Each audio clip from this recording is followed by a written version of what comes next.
François Introville, je suis lorrain, donc c'est loin d'ici. Hein. Ça n'est parfait. Je vais dans toute la France, je suis lorrain, mais j'ai une particularité, on est proche de l'Allemagne et du Luxembourg. Dans la période actuelle, je vous garantis que ça peut aider. Ça peut même aider fortement, parce que le Luxembourg va plutôt très bien, et l'Allemagne aussi. Et ça tire notre région. Un des problèmes qu'on a, c'est qu'une grosse partie des gens travaillent en Luxembourg et en Allemagne. Moi, j'ai 80 000 personnes qui vont travailler en Luxembourg et en Allemagne. C'est vous dire que la région se vide de compétences puisque les gens gagnent 20% de plus net d'impôts en moyenne, juste pour vous situer. Et l'image du Luxembourg, c'est que les banques, en fait, c'est plus compliqué que ça. C'est l'image qu'on veut bien raconter parce qu'on est un peu jaloux. En fait, c'est plus compliqué, c'est beaucoup plus intéressant que ça. C'est un tout petit pays, hein. Ça, c'est pas comparable, c'est 250 000 habitants, ça me fait penser à quelque chose qui ressemble ici, hein, en termes de densité. 250 000 habitants qui tirent aussi de l'industrie avec des choses significatives. Moi, je suis consultant en relations sociales, et forcément on touche au management, puisque derrière les relations sociales, la question du management se pose.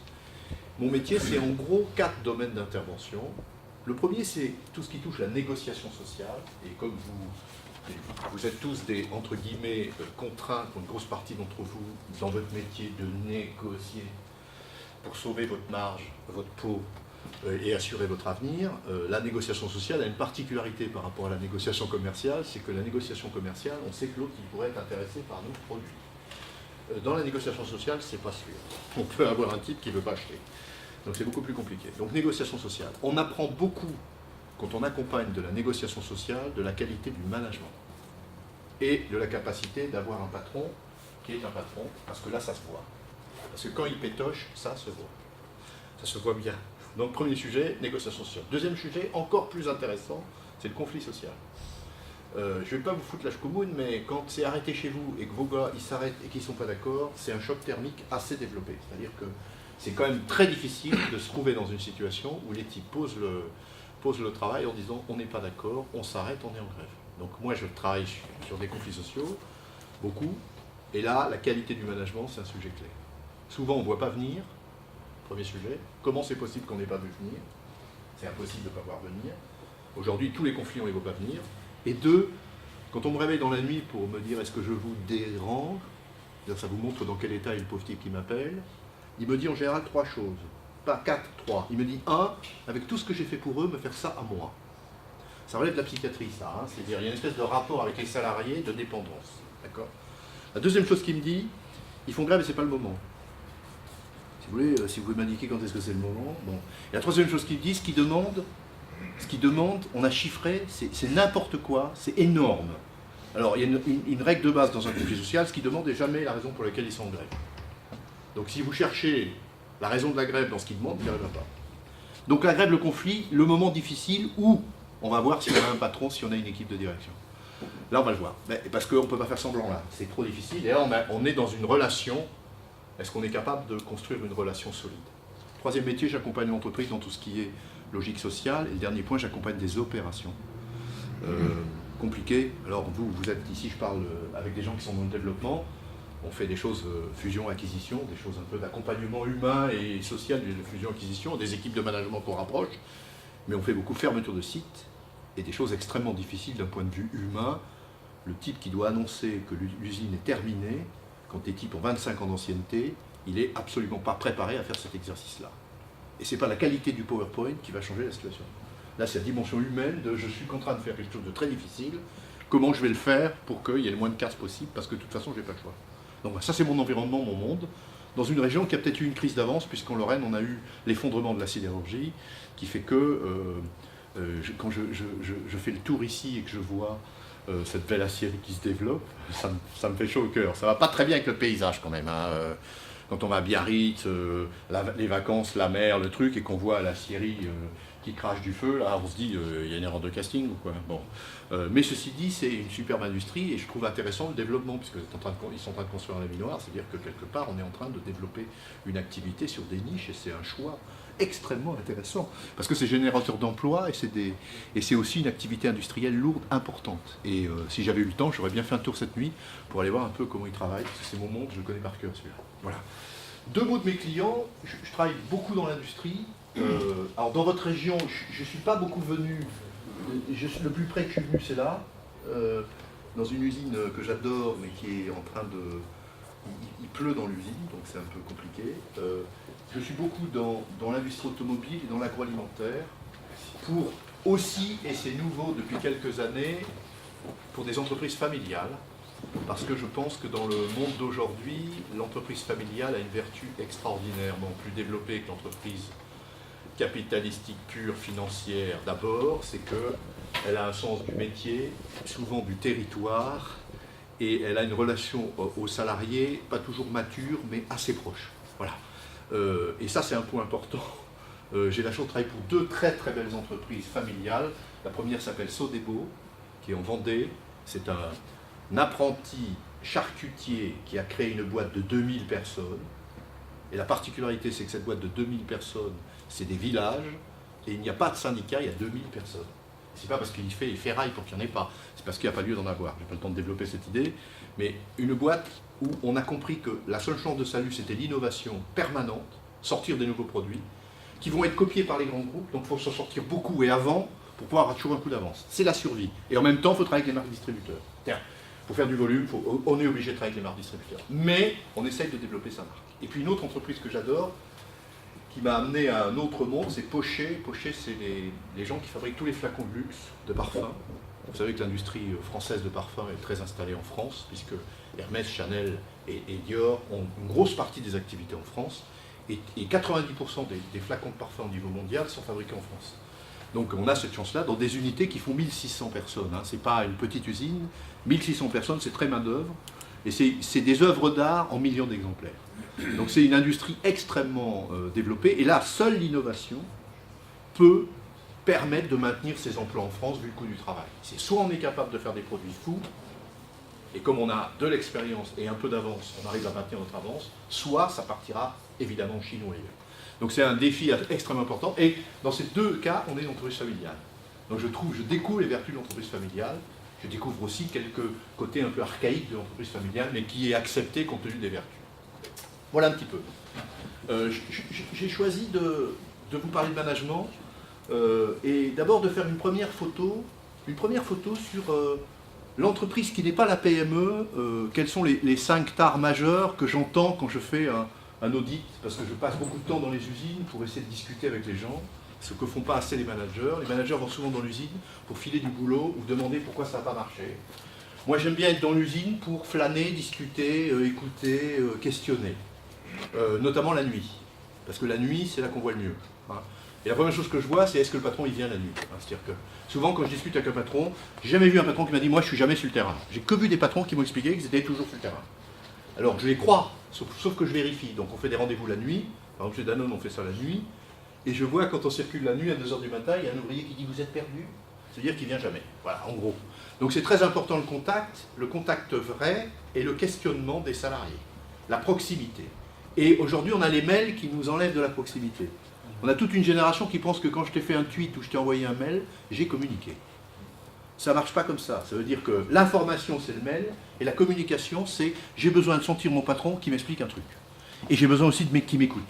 Et si je pouvais être de temps en temps félicité professionnellement, ça serait génial. Parce que ça s'appelle la reconnaissance qui est le moteur. Hein.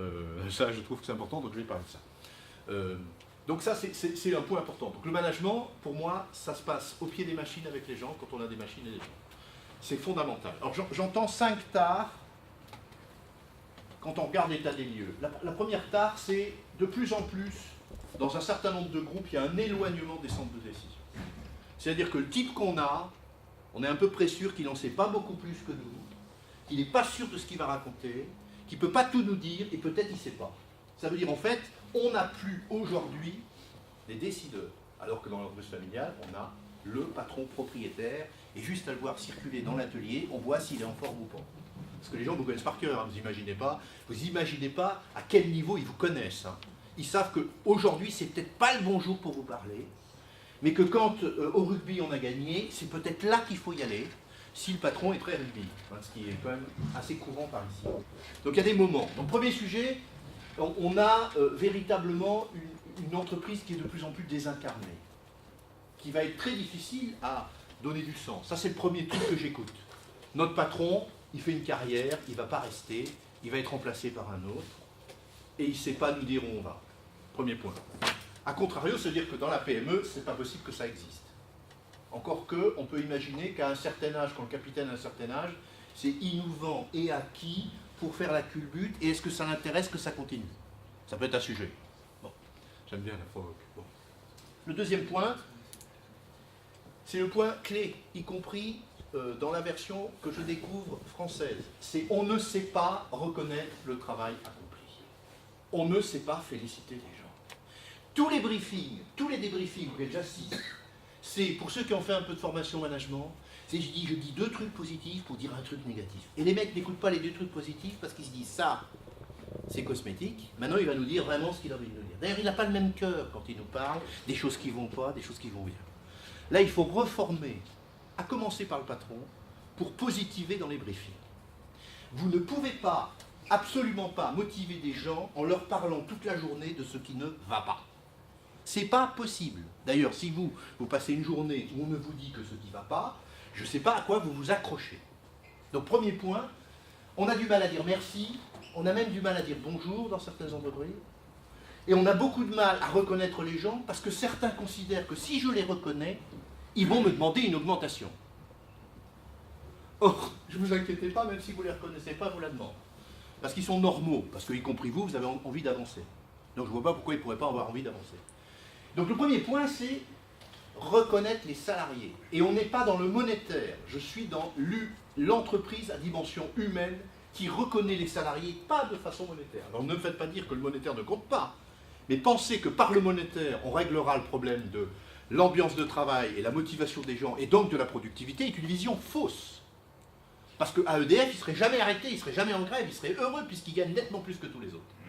Et qu'on sera en grève tout le temps, à Gare de Lyon, quand on ouvre le relais, à 5 h du matin, en étant au SMIC, on sera en grève tout le temps. Or, qu'est-ce qui se passe? C'est pas eux qui sont en grève tout le temps, c'est plutôt ceux qui sont bien payés. Donc on voit bien que le rapport à la motivation n'a rien à voir avec la rémunération.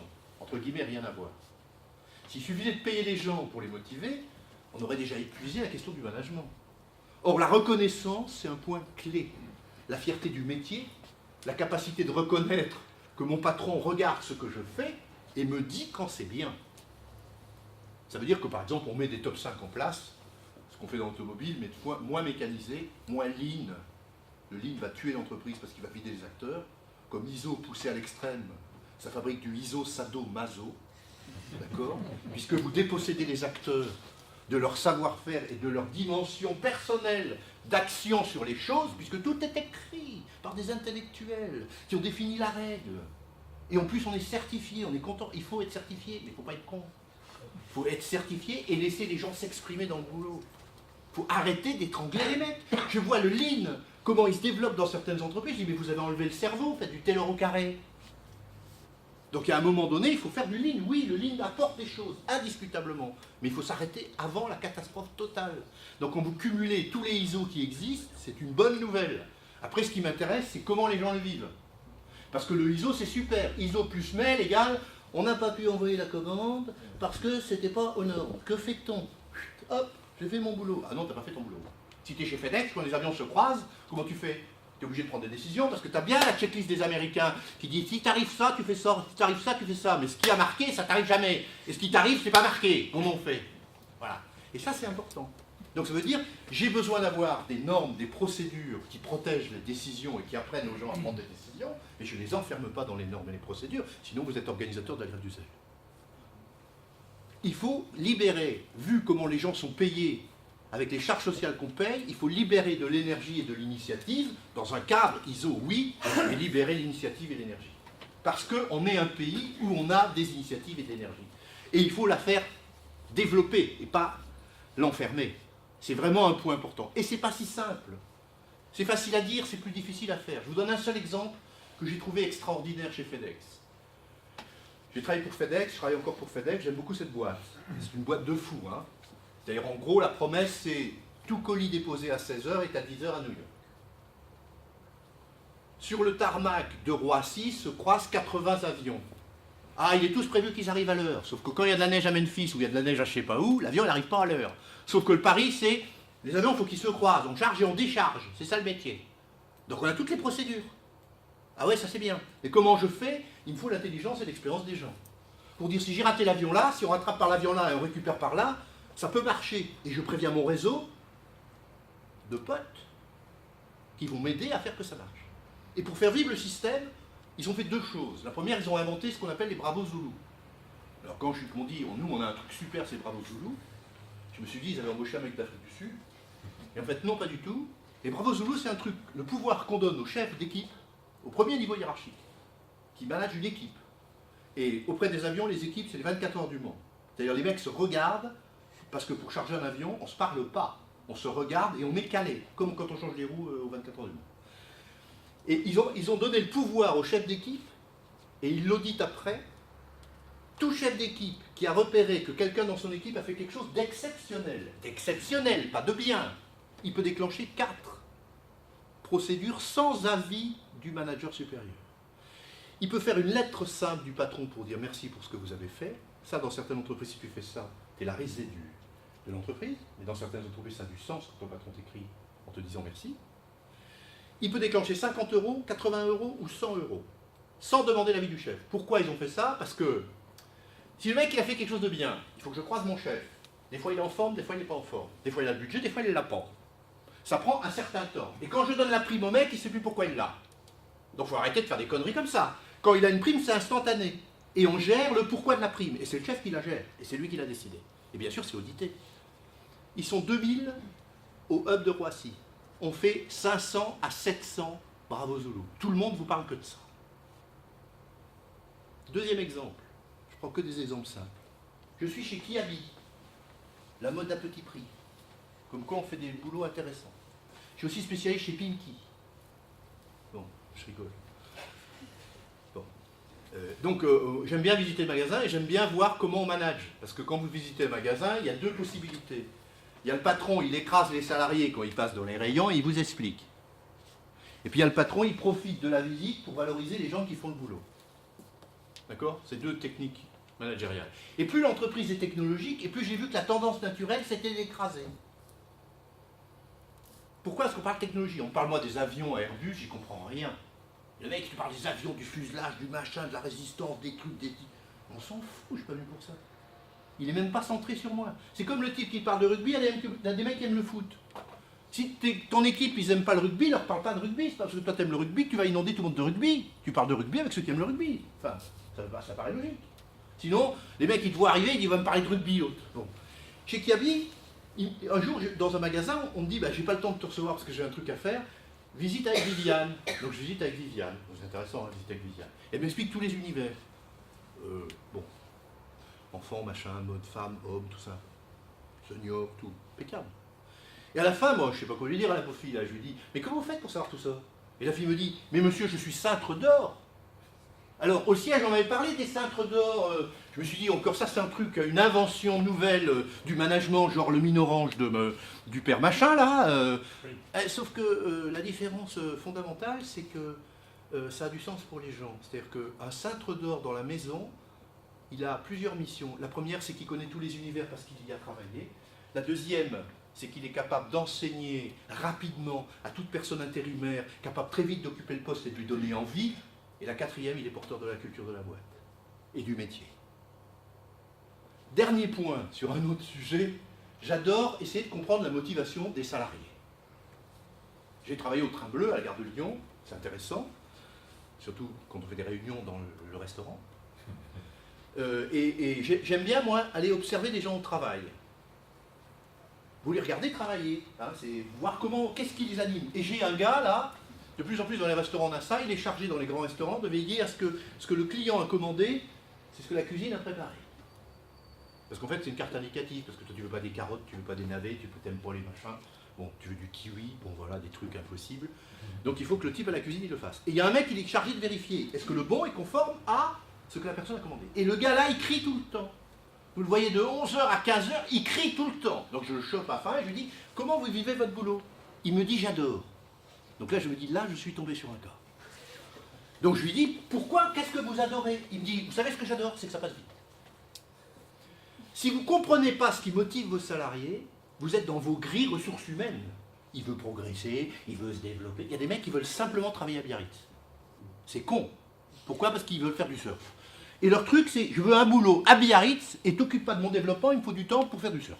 Si toi, tu es là en disant, ma grille, ton développement, le management, je vais te filer des trucs en plus, le mec, il dit, surtout t'oublies. Moi, ce qui m'intéresse, c'est de rester là.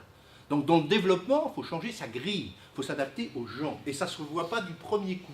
Parce que le type, dans les entretiens d'évaluation que vous faites, il avait repéré où tu voulais aller. Si tu veux l'augmentation, il faut quand même faire semblant d'aller où le patron il veut t'emmener. Sauf qu'on l'oublie. Ce qui compte, c'est sa motivation. Qu'est-ce que je fais de sa motivation pour qu'elle rapproche la mienne? Et comment je mets les gens à la bonne place? Eh bien, imaginez que ce type, il fallait lui filer un boulot qui passe vite, ça ne se voyait pas sur son nez. Et le premier abord, c'est que c'est un type, ce type est dingue. Ah ben, sauf que, il me tient un service d'enfer et il adore. Parce que ça passe vite. Donc la reconnaissance au travail, la connaissance des gens, y compris au moment du recrutement, c'est un point clé. Et puis c'est intéressant de créer des différences. Ce qui m'énerve dans ce pays, c'est qu'on se recrute entre nous et entre gens qui ont fait la même école. Le meilleur exemple, c'est la SNCF. Ils ont mis que les mecs intelligents, ça marche pas. Pourquoi ils ont passé les cons? C'est-à-dire qu'à un moment donné, le consanguin est un truc mortel, mais le consanguin, il est hyper dangereux. Pourquoi, quand on a fait la même école, on n'est pas dans le développement d'entreprise, on est dans le poste d'après, dans le coup qu'il faut faire, on n'est pas dans le développement de l'entreprise. Mais quand vous recrutez, quand vous êtes 7-8, si vous courez, vous abandonnez votre développement, vous repartez 3 ans dans la traversée du désert. Combien de temps vous passez à recruter vos collaborateurs et sur quoi vous les recrutez? Fondamental. Qu'est-ce qui les motive à venir chez vous? Pourquoi il est chez vous? Qu'est-ce qu'il cherche chez vous? Est-ce qu'il s'éclate dans son boulot? Est-ce que vous êtes sûr que ça lui plaira? Et combien de temps? Est-ce que dans 3 ans il est encore là? C'est le sujet du recrutement. Surtout quand on est 7 et qu'on passe à 10. Ou quand on passe à 15. Et qu'on est dans la crise de développement. Parce qu'évidemment, on a merdé sur 2 mecs. Sauf que les 2 mecs là, ils pèsent lourd. On est d'accord ou pas? Combien de temps vous prenez pour faire ça? Qui le fait? Est-ce que vous faites accompagner? Et par exemple, je vais vous dire un truc. Dans certaines entreprises, les gens ils communiquent. Alors j'aime bien dire nous, on communique. Ah bah tiens, tu leur mets un sourd dans l'équipe. Ils vont être obligés de communiquer. Et si on n'arrive pas à intégrer le type qui est sourd, c'est qu'on ne communique pas. Parce que quand je mets un sourd dans une équipe, dans un bureau d'études, les gens apprennent à se parler calmement pour se faire comprendre avec la personne qu'on a recrutée, mais aussi avec les autres. Et donc du coup, quand la greffe prend, ça veut dire que la communication marche. Donc il y a des vertus à créer de la différence. Et pas, prenez-moi s'il vous plaît un handicapé, faites un peu de social. Non. L'handicapé va m'aider beaucoup à développer un sentiment de solidarité, de regard sur l'autre, de développement avec une fierté de ce qu'on fait, et un apport d'une vision complètement différente. Donc deuxième point, il faut travailler sur la reconnaissance. Et la reconnaissance symbolique, elle est clé. D'ailleurs, les petits patrons, là, quand ils ont fait une carrière, ils ont une petite rosette rouge, ils la mettent. Hein. Pourquoi avec les autres, ils ne sont pas comme vous? On a petite la rosette, là. Il y en a qui ont le Rotary, il y en a qui ont le machin, il y a ceux qui ont la chambre de commerce. Bon, voilà, ils ont des trucs, quoi. Hein, je pensais qu'avec les militaires, moi, non. Plein de mecs, il y a besoin de reconnaissance. Pourquoi vous emmerdez à présider des tas de structures, des tas d'associations? Pourquoi les retraités continuent à bosser? Pourquoi ils pourraient... C'est pas pour du pognon, ils ont fait leur carrière. Ça va être difficile pour ceux qui vont bosser parce qu'il faut payer les retraites des riches, là, qui s'arrêtent. C'est vrai quand même, on a des belles retraites quand on s'arrête. Le problème, c'est que c'est les smigards qui nous les payent. À un moment, on va avoir un problème. Hein. Pourquoi ils ont besoin? Parce que dans la vie, on a besoin de continuer, on a quelque chose à apporter, on a besoin d'exister. Voilà. Oui ou non? Est-ce que dans votre boîte, vous permettez d'exister? Est-ce que vous permettez de développer les gens? Parce que pour développer la boîte, il faudra développer les gens. En plus, au prix où on est payé en France, je ne parle pas de salaire net, je parle du salaire global, où maintenant on est plus cher que les Allemands, sauf l'industrie automobile et les gros secteurs d'activité allemands. Le reste, on est plus cher que les Allemands. Dans des tas de métiers, il n'y a pas de SMIC en Allemagne. On est plus cher sur plein de métiers que les Allemands. Il y a plein de choses qui basculent de la France en Allemagne. Toute la logistique est en train de basculer en Allemagne. Parce que moins cher. D'accord? À partir du moment où on a des gens qui, globalement, en coût global, sont chers, il faut absolument développer l'intelligence pour qu'on puisse amortir le coût. Je ne parle pas du salaire net. Troisième point. Manque de courtoisie, difficulté de vivre ensemble. Combien de fois on me dit, ils passent dans l'atelier, on a l'impression que c'est un zoo, ils ne nous disent pas bonjour. Je suis obligé d'expliquer que quand tu croises un mec à 3 mètres, tu vas le saluer. Quand tu es à 8 mètres, un signe de la main suffit. Mais à 3 mètres, tu vas lui dire bonjour. Et alors on voit les gens qui savent dire bonjour et ceux qui ne savent pas, surtout en usine, en chaudronnerie. Le mec qui soude, il est crade, il bosse. Comment tu veux dire bonjour? Tu prends comme ça. Bonjour. Va pas. D'accord? Donc c'est très important de réveiller les gens. Et je ne parle pas de l'arrogance, quelquefois involontaire, des super bac plus 18. Hein, qui parlent dans un atelier, et tu dis, il vaut mieux qu'il ne parle pas, lui. On a déjà des ennuis, on va en avoir plus. Ce mec qui vient faire une présentation en anglais, sachant que personne ne parle anglais, et qui est là en disant, ah, vous ne parlez pas, donc je vais traduire. Ça veut dire, sous-entendu, je travaille avec des nazes. Et lui, il est en train de me développer quoi? Un sentiment de haine. D'accord? Et c'est pas volontaire. Donc quand vous avez des mecs qui vont communiquer, vous travaillez un peu avec eux avant. Parce que c'est une catastrophe totale. C'est une catastrophe totale ce que je peux voir à certains endroits. Je pense toujours à ce polytechnicien que j'avais. On négociait l'intéressement, grand moment, et on avait écrit une formule, si la droite atteint ce machin, ça fera un temps d'intéressement. Et au bout d'un moment, au moment de la signature, il dit, on a écrit la droite, mais la droite n'existe pas, ça n'existe pas la droite. Donc les mecs, ils ont posé stylo, ils ont dit, on signe pas. Je lui dis, mais il est fou, lui, on repart dans un grand tour. Donc on a relâché 1%, c'est démerdé. Je chope à la sortie, je lui dis, mais attendez, monsieur, c'est quoi l'idée, là? Il me dit, on n'écrit pas des choses qui ne sont pas vraies. Comment il n'est pas montrable? Vous connaissez la différence qu'il y a entre un polytechnicien et un BTS? Non? Non? Que c'est pas ça? Le BTS, il n'a pas fait des grandes études, parce qu'il a connu les filles trop tôt. Donc il a été dispersé. Donc il a fait BTS.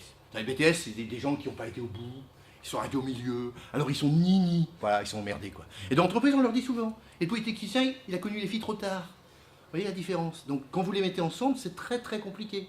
Voilà, j'y vais. Non, manque de courtoisie. Donc, est-ce que chez vous, on se salue? Est-ce que quand on rentre dans votre entreprise, les gens disent bonjour? Est-ce qu'on est accueilli, client ou pas? Est-ce que c'est d'ailleurs prévu que j'arrive chez vous? Il y a un parking réservé client, pas visiteur. Vous n'êtes pas un musée. Vous avez des clients. Donc il y a un truc qui s'appelle client. Et le parking, il est nickel. Et il est nickel et c'est prévu. Il n'y a pas un salarié qui se gare à client parce qu'il était en retard à la bourre. Est-ce que ça existe? Et est-ce que la fille que vous mettez devant, s'il y en a encore une, parce que des fois on dit faites le 1, faites le 2, faites le 3, d'accord? La fille qu'on met devant, elle a le sens de l'accueil, sans perdre son temps. Elle a le sens de l'accueil de l'autre, de l'image de la boîte. Ben moi je vais vous dire, quand je vais dans une entreprise, en général la fille que je vois, le premier contact que j'ai, poste de garde et la fille, me disent dans quelle entreprise on est. Et j'ai tout, des choses merveilleuses et des choses catastrophiques. Vous êtes où là-dedans? Et est-ce que les gens se saluent? Est-ce que l'autre... Je vais dans des entreprises où je croise 10 personnes, on me dit, est-ce que je peux faire quelque chose pour vous? Je vais dans des entreprises où je croise 20 personnes, je peux rester assis. C'est le problème de personne. Alors je m'en fous, moi, c'est pas grave. Mais un client, un fournisseur, mais n'importe qui, je m'en fous. Est-ce que c'est une entreprise ouverte ou pas? Est-ce que c'est une entreprise humaine ou pas? Et vous le voyez comment? Ben, comme ça. Donc, troisième aspect, travailler courtoisie, vivre ensemble. Esprit de corps. Et dans certains cas, fidélisation aussi. Même si les jeunes, il paraît qu'ils s'en foutent, ils quittent les boîtes pour plus d'argent. C'est faux. C'est pas vrai. D'abord, ils sont mobiles parce qu'ils veulent apprendre plus vite. Ça, c'est bien. Mais ce qu'ils veulent, moi je le vois bien, ils veulent plus rentrer dans les grands groupes. Pourquoi? Parce que les grands groupes, t'es bien payé, mais t'as une petite tâche dans un coin. Tu fais des tableaux carrés pour assurer la direction générale. Tu fais des tableaux carrés, puis tu les changes tout le temps. Comme quand on fait les budgets, on change tout le temps. Ça sert à rien, un budget, c'est un budget indicatif. Après, il faut décider vite comment on navigue. Les mecs, ils passent tout leur temps dans leur budget, il ferait mieux de passer le temps à aller voir les clients. Il fait des tableaux carrés, et puis il n'a pas de responsabilité. Dans une PME, il y a un truc qui est bien, c'est qu'il y a toi et toi. Donc tu sais que c'est toi qui vas le faire. Tu vas pas te tourner en disant c'est pas mon service, pourquoi c'est moi? C'est toi, donc au bout d'un moment, tu es multitâche, et puis c'est vachement intéressant, parce que tu te développes et tu es fier. Voilà la différence. Sauf que c'est pas parce qu'on est une PME qu'on ne reproduit pas l'état du grand groupe. Surtout quand on se développe. Il me faut un service achat, il me faut un service achat, je segmente et je fais une entreprise en silo. Hein, silo étanche. Il y en a aussi dans les PME des entreprises en silo. Vous faites un audit, vous voyez tout de suite le silo. Parce que le mec, il commence par vous parler de ce qu'il fait de bien et de tous les cons qui l'entourent. Des mecs qui comprennent rien. D'accord? Parce que vraiment, il y a des gars, les commerciaux, ils vendent. Ils sont toujours intéressés par deux choses, les commerciaux. Hein. La commission et la bagnole. Après, ils s'en foutent. Le reste, ça va. Hein. Bon, une fois qu'on sait comment ça marche, mais un commercial qui n'est pas intéressé par le pognon et la bagnole, c'est pas un commercial. Hein. Donc ça, faut oublier. Hein. Commercial, c'est pognon-bagnole. Hein. C'est tout, c'est comme ça. Hein. Un responsable de production qui est intéressé par pognon-bagnole, t'as un vrai problème. Hein. Ça, c'est clair. T'as un vrai problème. Un mec de production, il est intéressé par plus de produits, mieux, trucs compliqués qu'on va faire vachement mieux, avec, voilà. C'est évident. D'ailleurs, on voit les yeux qui brillent quand ils me parlent du truc, quand ils me parlent du métier ou du produit. Et quand vous avez des mecs qui n'ont pas les yeux qui brillent, il faut se dépêcher de se poser des questions. Parce qu'un patron qui n'a pas les yeux qui brillent, un patron de production qui n'a pas les yeux qui brillent, il ne va pas avoir des collaborateurs qui ont les yeux qui brillent. Hein. D'accord? Parce que le patron, il est quelque part l'exemplarité du bazar. Quatrième point, alors c'est le truc tout simple, hein. M. Philippe est un grand communicateur, pourquoi? Ben, il dit bonjour. Hein. Il y a des niveaux quand même qui sont assez bas, hein, mais ça reste vrai. Le quatrième axe, c'est incapacité de présenter un projet mobilisateur crédible. Si vous n'expliquez pas aux salariés, quelle que soit la taille de votre entreprise, quelle est votre ambition, quel est votre projet, et pourquoi, vous n'avez aucune chance qui vous aide à le développer. Si pour un salarié, le patron il délire, il n'est jamais content, il veut toujours plus, et il ne comprend pas pourquoi il s'y mettrait? Le développement, ce n'est pas quelque chose qu'on choisit parce qu'on a envie de grandir pour grandir. C'est que si on ne grandit pas, on meurt. Si on ne s'accroche pas à une niche en devenant performant, on meurt. Donc la vraie question, c'est il faut grandir. Mais comment on l'explique? Comment on consolide nos emplois? Et ça, ils peuvent le comprendre parce qu'ils sont assis sur la branche. Et plus on a des gens territoires, parce qu'ici, on a des gens territoires. Ici, on est dans vivre et travailler au pays. C'est un luxe. D'accord? Parce que si vous les mettez à Niort, ils sont en déplacement international, vos gars. Ils sont délocalisés. D'accord? C'est comme ça que ça se passe. Il y en a combien de Biarritz qui sont à Niort? Il n'y en a pas, mais il y a peut-être des mecs de Niort à Biarritz. Mais... Donc les gens ici sont attachés au territoire. Le développement du territoire fait partie du projet. Et la capacité de rester dans le territoire et de développer ce territoire pour que je garde mon job ici, c'est un projet ici qui vibre. D'accord? Alors ça vibre dans toutes les régions. Même à Clermont-Ferrand. Ça vibre aussi. Mais bon, il y a moins d'atouts visibles à l'œil nu. Mais ben, les gens, ils habitent, ils sont nés, etc. Donc, il y a un attachement qui est différent. Ok. Bon, quand vous êtes... Moi, je suis né quasi dans l'usine, donc moi, la vie d'usine, ça me plaît. Ici, on sent quand même que l'usine... qu'est-ce que c'est que ce truc qui pollue, qui pue, voilà, qui pue, voilà. Hein, bon, on voit bien, hein. On voit bien ici, on voit quand même les hôtelleries de luxe, la plage magnifique, les gens qu'on peut faire venir, on voit bien, et c'est un axe très fort. Enfin, l'industrie ici, adour développement, on ne sait pas s'il ne faut pas interdire cette structure. Ou alors ça dépend ce qu'elle va créer, parce qu'elle ne va pas nous emmener de la fumée. Attendez, parce qu'on a vu qu'ici on a vachement encouragé le développement industriel, hein. C'est évident, on a vraiment tout misé sur l'industrie, ça se voit. Si, on a laissé faire quelques produits différents qui ne polluent pas, on a le jambon, ça c'est clair, avec des règles de fabrication du jambon très... Il n'y a que vous qui la connaissez, hein, parce que tous les mecs ils pensent acheter du jambon de Bayonne, fabriqué à Bayonne avec des cochons de Bayonne. Hein, faut surtout pas leur dire que c'est pas tout à fait comme ça. Hein. C'est des cochons bio qu'on a machin, un truc. Hein. Un jour où il y a des mecs qui disent montrez-moi les cochons qui permettent de faire le jambon, là vous êtes emmerdés. Hein. Vous avez montré les camions et les containers. Hein. Bon, j'arrête. Ce qui compte, c'est est-ce qu'il y a un pilote dans l'avion? Est-ce que l'intérêt personnel du dirigeant est plus fort que le projet? Et comment, dans une situation difficile, on voit la qualité du patron? Moi, j'ai une entreprise qui s'appelle CW, que j'accompagne. Boîte allemande, PME allemande, comme la grande PME allemande, internationale, belle boîte, leader. Quand est arrivée la crise en 2009, elle a réuni les salariés, le patron allemand est venu, il a réuni les salariés, il leur a dit « Bon, c'est le bordel, les commandes chutent, je ne sais pas où on va, mais nous on se dit un truc, pendant 9 mois, on gère la situation sans rien faire. On va faire des stocks, on va repartir de l'usine, on va faire de la formation. Moi je vous garantis que pendant 9 mois, on ne fait rien d'autre, on se concentre pour développer. Si la crise dure plus que 9 mois, on se réunira pour voir comment on passe la crise. » J'ai vu les gens dans la salle quand le patron expliquait ça. Les mecs ils disaient « Mais est-ce que tu as entendu comme moi ce qu'il a dit ?» Parce qu'ils s'attendaient à la grande réunion à laquelle on va dire chômage partiel, restructuration, PSE volontaire. Lui il a dit « Non, non, non, non, non. Traversée du désert, on a la bonne gourde. Les autres vont mourir, nous on va se préparer parce qu'après la crise, il revient le beau temps. » Aujourd'hui, cartonne à mort. Sauf que dans l'ambiance de l'équipe, les mecs, ils savent que dans les bonnes années, ils gagnent de l'argent, et dans les mauvaises années, comme il a gagné de l'argent, il nous aide à traverser le désert. Et bien du coup, ça crée un climat complètement différent. 5e point, manque de cohésion visible de l'équipe de direction. Alors, dans les PME moins, mais dans les groupes, quand tu discutes avec le financier, il parle de sous. Quand tu discutes avec la qualité, elle parle de qualité. La production parle de production. Il n'y a rien de transverse.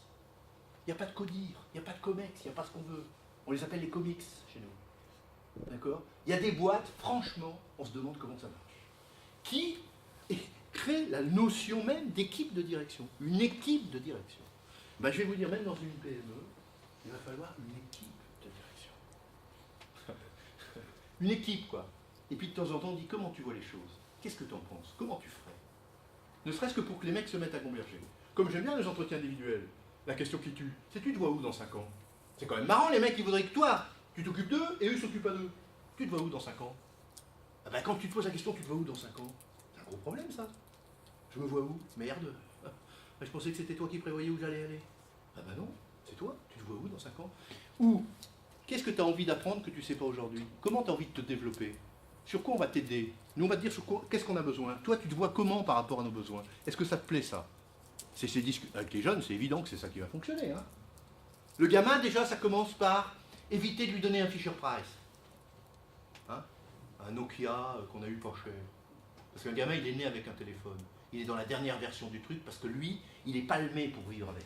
Quand il arrive dans une boîte, on lui dit la technologie, tu t'assois dessus.